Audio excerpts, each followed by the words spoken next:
वही आभास, कृष्ण की उपस्थिति का आभास तो यही कहीं हो रहा है, परंतु वो है कहाँ? कहाँ है कृष्ण?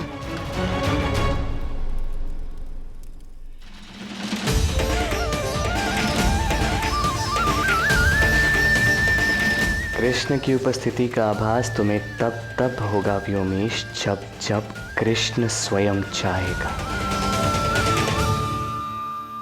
बस राधा, अब अधिक समय शेष नहीं है। व्योमेश अपना नियंत्रण खोने ही वाला है। किंतु कृष्ण, तुम्हें कुछ नहीं होगा ना? नहीं राधा, हमें कुछ नहीं होगा।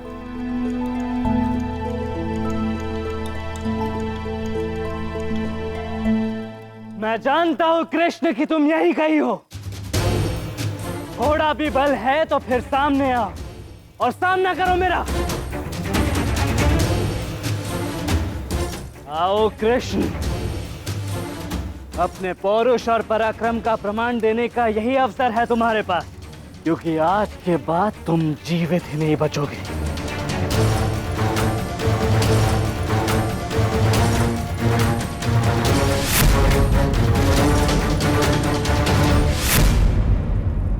ये कैसी माया है? इस कृष्ण की उपस्थिति का आभास मुझे हर दिशा में क्यों हो रहा है? क्योंकि मैं हर दिशा में हूँ व्योमेश, कण कण में, तृण में, तृण में।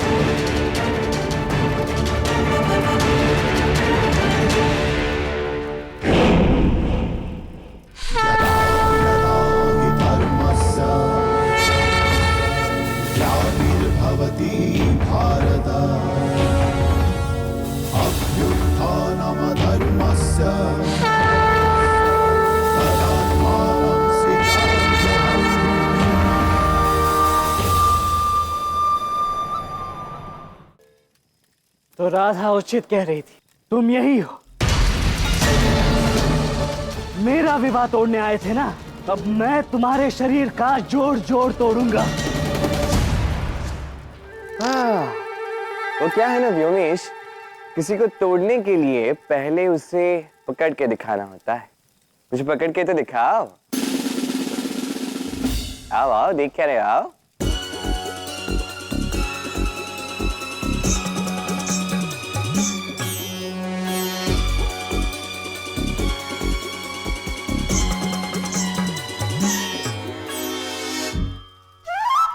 क्या हुआ, पकड़ नहीं पा रहे हो?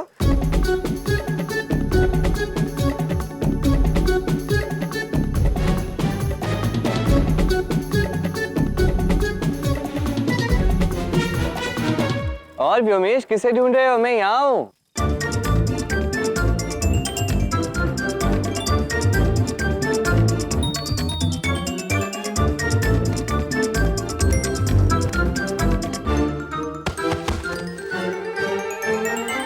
लगी तो नहीं व्योमेश? मूर्ख कृष्ण, तुमने सोचा भी नहीं होगा कि मैं हूं कौन। मैं कोई साधारण मनुष्य नहीं, असीम शक्तियों का स्वामी हूं, मायावी व्योमासुर हूं मैं। मूर्ख मैं नहीं, तुम हो व्योमासुर। मैं जो हूं वो तुम्हारी समझ से परे है।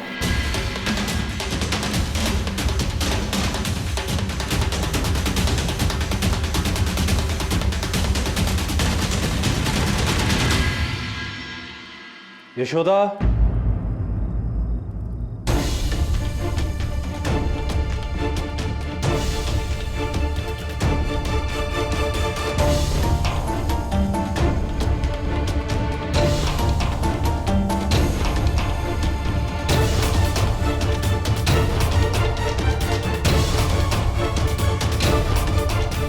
अपने माता पिता के घर तो सबके सामने गई थी यशोदा, तो फिर लौटते समय घर में छुपकर प्रवेश क्यों कर रही हो? वो इसलिए कि सब निद्रा में है। निद्रा तो खुल चुकी है यशोदा, और आंखें भी। मैं ये जान चुका हूं कि तुम अपने माता पिता को मिलने के लिए नहीं, बल्कि बरसाना गई थी। स्वयं मैंने अपनी आंखों से देखा है कि 2 लड़कियों की सहायता से बरसाना की सीमा पार करके आ रही। विश्वास नहीं होता कि तुम उस वृषभान के गांव गई थी। जिस माँ के बच्चे उसके पास ना हो तो क्या वो स्वयं अपने बच्चों से मिलने के लिए उनके पास नहीं जाएगी? बच्चे अर्थात कृष्ण और बलराम भी? जी आर्य, जिन लड़कियों को आपने मेरी सहायता करते देखा वो और कोई नहीं, हमारे कृष्ण और बलराम ही है।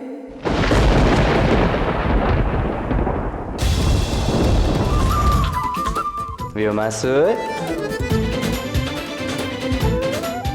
तो तुम्हें भी कुछ शक्तियां प्राप्त हैं, किंतु व्योमासुर के समक्ष तुम और तुम्हारी ये बचकानी शक्तियां एक क्षण भी नहीं टिक सकती।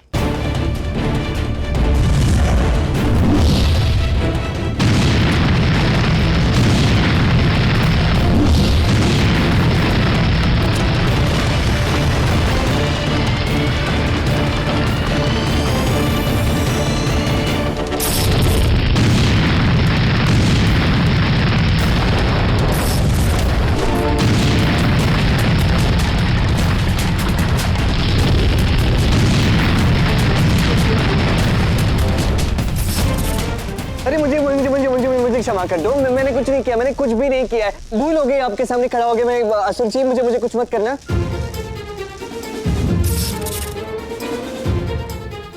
क्यों? अपनी मृत्यु को सामने देख समझ आ गई? हाँ। पर देर से आई बालक, क्योंकि ये समझ इस संसार में काम नहीं आएगी।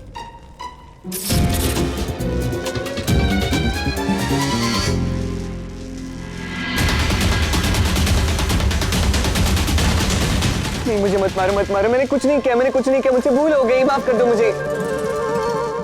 ये मूर्ख व्योमासुर ये कर क्या रहा है? हमारे रचाए खेल के अंतिम पड़ाव तक पहुंचने से पहले ही ये सब कुछ बिगाड़ के रख देगा। अयन, इसे रोकना होगा, इससे पूर्व कि इसे इस रूप में कोई और देख ले। किंतु ये सब हम इस कृष्ण के यहाँ रहते कैसे करेंगे?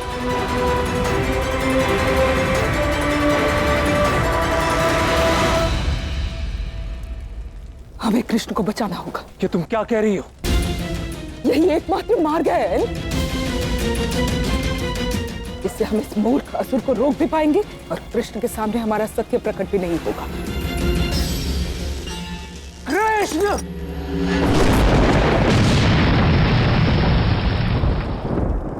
तुम ठीक हो? अरे बड़े भैया, आप तो सच में बड़े भैया हैं। आपने मेरे प्राण की रक्षा की, बहुत बहुत धन्यवाद। उठो कृष्ण।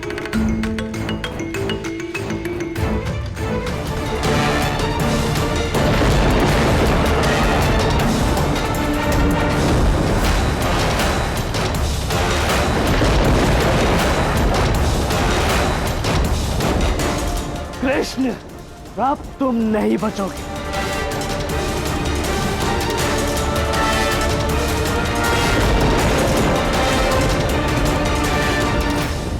व्योमासुर, तुम्हारे अंत का आरंभ हो चुका है।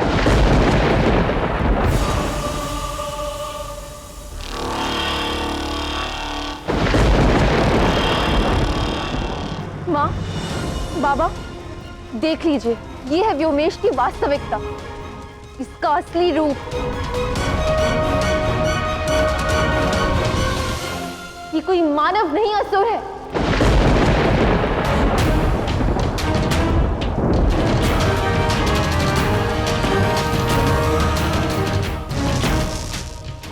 व्योमेश? और ये इसके बाबा नहीं, बंदी है। इनके पुत्र को बंदी बनाकर इन्हें विवश किया गया नाटक के लिए।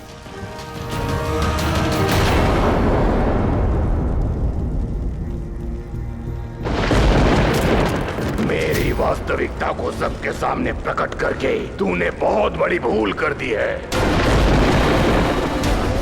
परंतु मेरी योजना नहीं बदलेगी। अब तक तुझे छल से ले जाना चाहता था, किंतु अब अपने बल से लेकर जाऊंगा।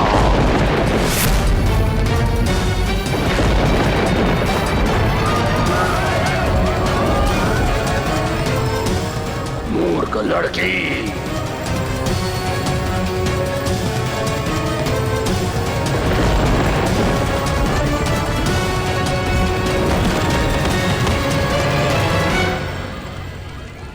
कान्हा, मेरे विचार से अब समय आ गया है कि इस असुर को इसके उचित स्थान पर पहुंचा दिया जाए। नहीं दाऊ, इस समय हमें गांव वालों की सुरक्षा पहले देखनी होगी।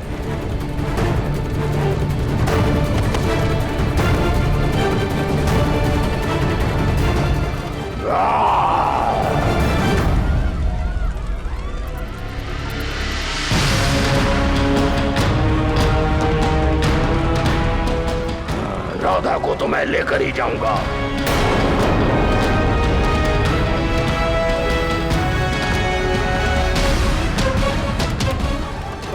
रुक जाओ! मेरे रहते तुम मेरी बेटी को कुछ नहीं कर पाएगा। बाबा,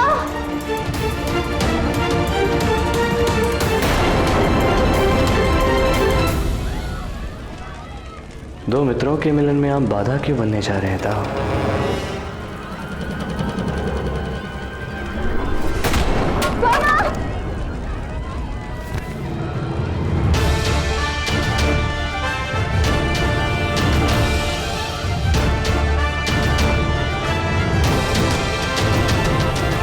नंद के रहते न वृषभान अकेला है और ना ही वृंदावन के रहते बरसाना।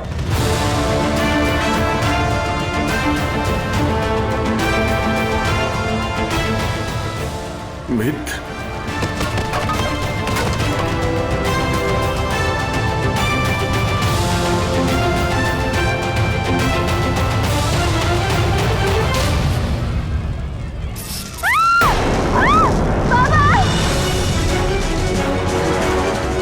राधा,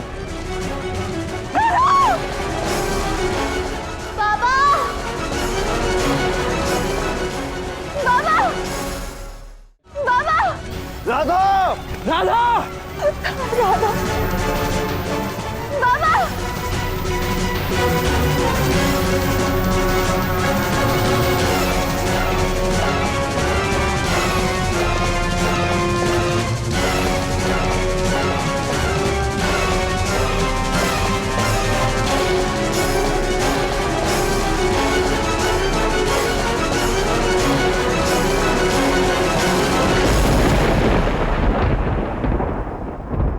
धैर्य साध हो रहा था। इस बार मिलन आधा नहीं होने दूंगा। बड़ी भूल कर दी तुमने व्योमासुर। अपने पापों का घड़ा एक ही क्षण में भर दिया। प्रेम की देवी राधा को ही बंदी बना लिया तुमने। अब तुम्हें दंड नहीं, संहार सहना होगा। अब अंत होगा इस अध्याय का।